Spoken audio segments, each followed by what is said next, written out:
बच्चों, आज हम वैष्णव धर्म को लुसेंट बुक से सीखेंगे। बिहार पुलिस और एनटीपीसी के लिए एक ही वीडियो में सब समझें। नमस्कार। हम सबने वैष्णव धर्म के बारे में सुना है ना? ये हिंदू धर्म की एक बहुत ही अहम शाखा है। पर सवाल ये है कि इसकी जड़ें असल में हैं कहाँ? इसके मूल सिद्धांत क्या है? तो चलिए आज इन स्लाइड्स के जरिए इसके पूरे इतिहास और विकास की यात्रा पर निकलते हैं।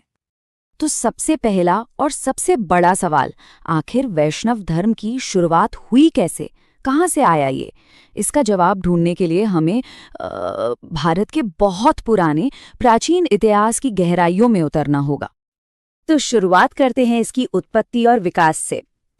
देखिए, ये सफर शुरू होता है एक पुरानी परंपरा से जिसका नाम था भागवत धर्म, और यही धर्म धीरे धीरे विकसित होकर वैष्णव धर्म बना। अगर हम इसकी जड़ों को देखें तो वो हमें उपनिषदों जैसे बहुत पुराने दार्शनिक ग्रंथों में मिलती हैं। जैसा मैंने अभी बताया, ये भागवत धर्म से निकला, और उस समय जो लोग नारायण की पूजा करते थे उन्हें खास नाम दिया गया था, पांचरात्र। इससे एक बात तो साफ हो जाती है कि इसकी नींव कितनी पुरानी और गहरी है। और इस पूरी परंपरा के केंद्र में कौन है?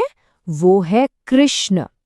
असल में उन्हें ही वैष्णव धर्म का प्रवर्तक माना जाता है, और आज भी जब हम वैष्णव धर्म की बात करते हैं तो सबसे पहले उन्हीं का नाम जहन में आता है। अच्छा, तो ऐतिहासिक तौर पर हम कृष्ण के बारे में क्या जानते हैं? स्रोत बताते हैं कि वो वृषण कबीले से थे और उनका निवास स्थान था मथुरा।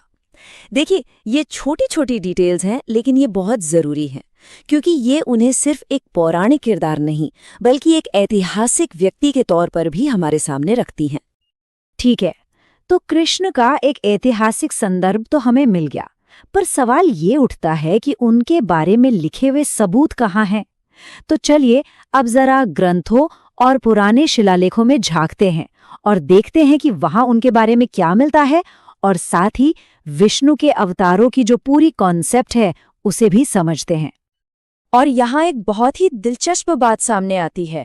कृष्ण का जो सबसे पहला जिक्र मिलता है ना, वो छांदोग्य उपनिषद में है, देव की पुत्र के रूप में।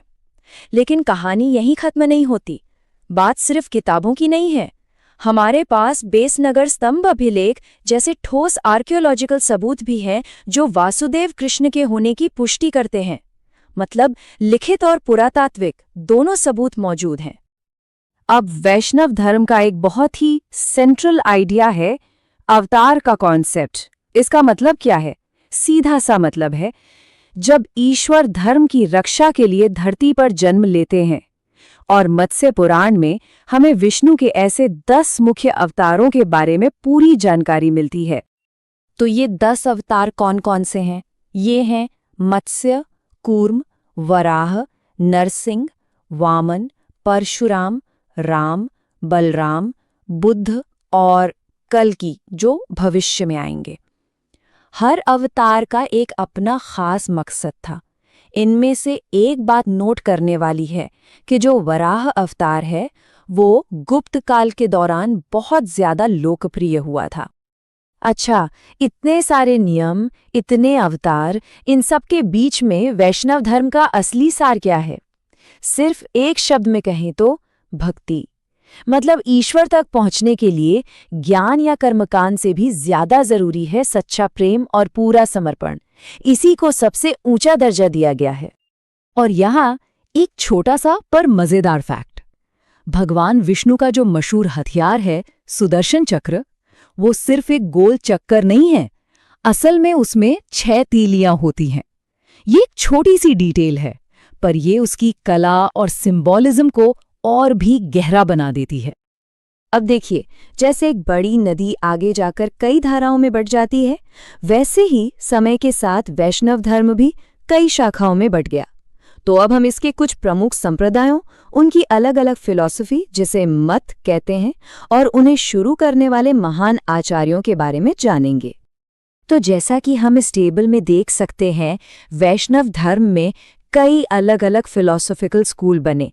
जैसे रामानुज ने विशिष्टाद्वैत का सिद्धांत दिया, तो वहीं आनंद तीर्थ ने द्वैत का, हर एक आचार्य ने भगवान और आत्मा के रिश्ते को अपने नजरिए से समझाया और इसी वजह से इस धर्म में विचारों की एक जबरदस्त डाइवर्सिटी देखने को मिलती है। इन फिलॉसफिकल स्कूलों के अलावा भी कई दूसरे अहम संप्रदाय बने। तो चलिए अब एक नज़र उनके संस्थापकों और उन खास किताबों पर डालते हैं जो उनकी विचारधारा का आधार बनी। ये टेबल हमें बताती है कि कैसे अलग-अलग संतों और विचारकों ने अपनी सीख को आगे बढ़ाया। रामानुज ने ब्रह्मसूत्र जैसे ग्रंथ लिखे, तो वहीं रामदास ने दासबोध की रचना की। मतलब हर संप्रदाय ने अपनी एक साहित्यिक और दार्शनिक विरासत छोड़ी है। और आखिर में एक ऐसा सबूत जो दिखाता है कि वैष्णव धर्म का प्रभाव सिर्फ भारत तक ही सीमित नहीं था। हम बात कर रहे हैं कंबोडिया के विश्व प्रसिद्ध अंकुर वाट मंदिर की। सोचिए जरा, इसे राजा सूर्यवर्मा द्वितीय ने 12वीं सदी में बनवाया था और ये पूरा का पूरा मंदिर भगवान विष्णु को समर्पित है। इतना ही नहीं, यहाँ उनकी लगभग 10.5 फीट ऊंची एक बहुत बड़ी मूर्ति भी है। ये इस धर्म की ग्लोबल रीच का एक जीता जागता शानदार उदाहरण है।